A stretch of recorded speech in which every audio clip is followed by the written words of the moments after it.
अब अगर तुम लोग नए हो तो सब्सक्राइब करो, वो जो लाल वाला बटन है उसके साथ स्कैम करो या फिर महफिल जमाओ, मुझे नहीं पता, बस क्लिक हो जाना चाहिए। तो मूवी की शुरुआत में हम रिक नाम के एक लड़के को देखते हैं जो कि हॉल में अपनी मॉम को सोया हुआ देखता है। वहीं पर वह कुछ लेटर भी पड़े हुए देखता है। वहाँ पर उसे लगता है कि उसकी मॉम ने सुसाइड करने की कोशिश की है, इसलिए वह फौरन ही अपनी मॉम को हॉस्पिटल भिजवा देता है। इसके बाद फिर वह वहाँ पर पड़े लेटर्स को आकर पढ़ता है, जहाँ फिर उसे पता चलता है कि उसकी मॉम को उसके और शायद मिस बेंडर के अफेयर के बारे में पता चल गया है। दरअसल मिस बेंडर उसकी मॉम की बेस्ट फ्रेंड होती है और शायद इसी कारण से उन्होंने सुसाइड करने की कोशिश की थी। तभी मूवी पास्ट में चली जाती है, जहाँ हमें दिखाया जाता है कि उसकी मॉम काफी शराब पीती है और हमेशा ही अपने पति से पीछे छुड़वाने की बात किया करती है, क्योंकि उसके डैड का काफी लड़कियों के साथ अफेयर चल रहा था। इसके साथ हमें यह भी दिखाया जाता है कि उसकी एक बहन भी है जिसका नाम क्रिस्टी है, जो कि एक क्लब में काम करती थी।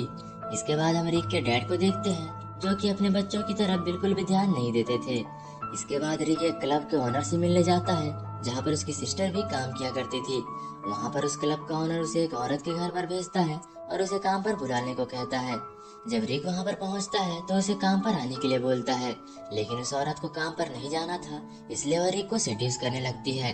लेकिन रिक यहाँ पर थोड़ा सा घबरा जाता है और वहाँ से सीधा अपने एक दोस्त बिली के घर पर चला जाता है, जहाँ पर वह उसकी मॉम से मिलता है और उसे देखते ही उसका पप्पू खड़ा हो जाता है। इसके बाद उसकी मॉम बिली को किसी काम से बाहर भेज देती है। अब केवल बिली की मॉम और रिक ही घर पर होते हैं और फिर हम देखते हैं वह दोनों एक दूसरे के साथ गपागप करते हैं और यहीं से उन दोनों के बीच का अफेयर शुरू हो जाता है। अगले दिन वह दोनों स्कूल में मिलते हैं, जहाँ पर रिक अपने दोस्त बिली को बताता है कि वह एक नीना नाम की लड़की को पसंद करता है।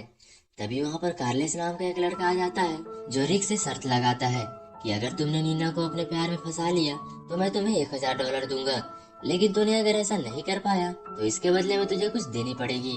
और दोस्तों आप समझ ही जाओ वो क्या लेने की बात कर रहा है। और फिर जोश ही जोश में रिक भी ये शर्त लगा लेता है। इसके बाद रिक बाथरूम में चला जाता है, जहाँ पर उसे एक लड़की दिखती है, जो उसे बोलती है कि तुम्हें टेंशन लेने की जरूरत नहीं है, तुम जरूर ही नीना को पटा लोगे। दरअसल वह लड़की रिक का एक भ्रम होता है। फिर स्कूल खत्म होने के बाद रिक को पता चलता है कि नीना का उसके बॉयफ्रेंड के साथ ब्रेकअप हो गया है। अब यह सुनकर वो काफी खुश हो जाता है, क्योंकि अब वो नीना को प्रपोज कर सकता था।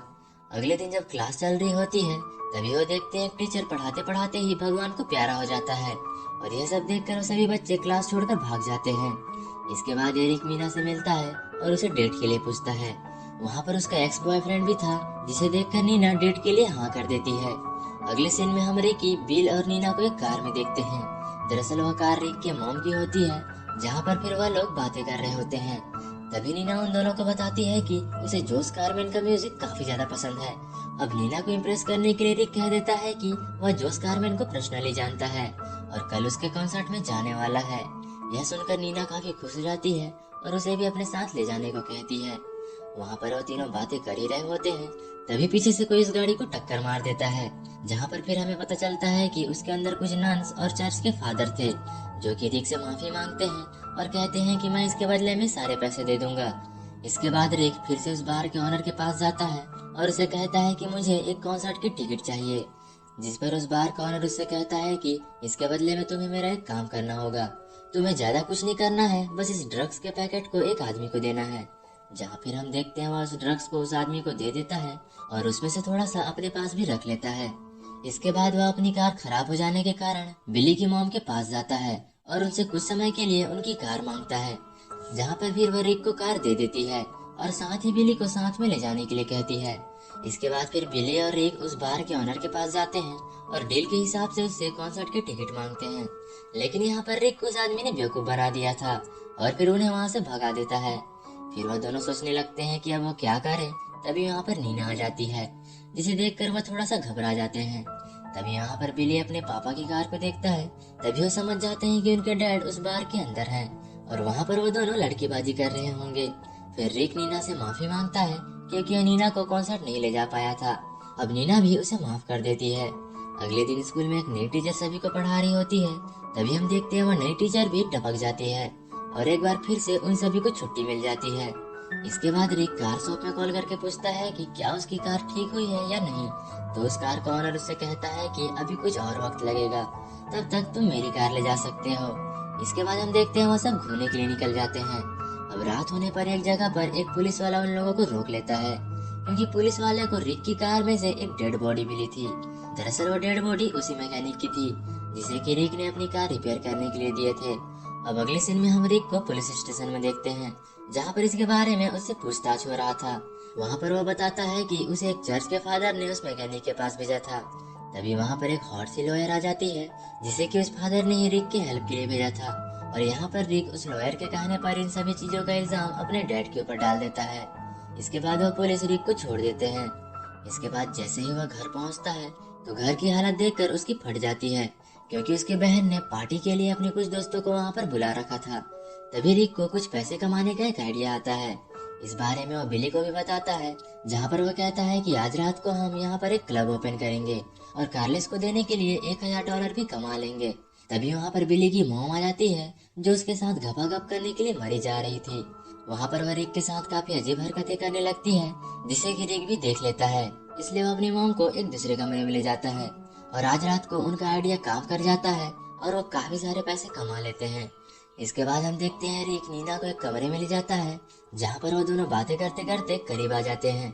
लेकिन तभी वहाँ पर बिली की मॉम आ जाती है और वहाँ पहुंचकर वो अपने और रिक के बीच में हुआ पलंग तोड़ कार्यक्रम के बारे में सब कुछ बता देती है। इसलिए फिर नीना नाराज होकर वहाँ से जाने लगती है, लेकिन रिक उसे मनाने की काफी कोशिश करता है। तभी वहाँ पर पुलिस आ जाती है, जो उनसे कहती है कि घर में स्ट्रीट क्लब चलाना कानूनी जुर्म है। और यह बोलकर पुलिस वहाँ के सारे लोगों को पकड़ कर ले जाती है, लेकिन बस रिक को छोड़ देती है। इसके बाद अगले दिन रिक सभी से मिलने के लिए जेल में जाता है, जहाँ पर फिर वो नीना से भी मिलता है। वहाँ पर नीना उससे कहती है कि तुम तो बड़े वाले निकले, तुम्हारे कारण आज मैं जेल में हूँ। मैंने तुम्हारा भरोसा करके बहुत बड़ी गलती कर दी। और इसके बाद कहानी अब प्रेजेंट में आ जाती है, जहाँ से मूवी स्टार्ट हुई थी। इसके बाद हम देखते हैं उसे इन सब चीजों का काफी ज्यादा पछतावा हो रहा था, इसलिए वह सबसे पहले बिली की मॉम के पास जाता है और उनसे ब्रेकअप कर लेता है।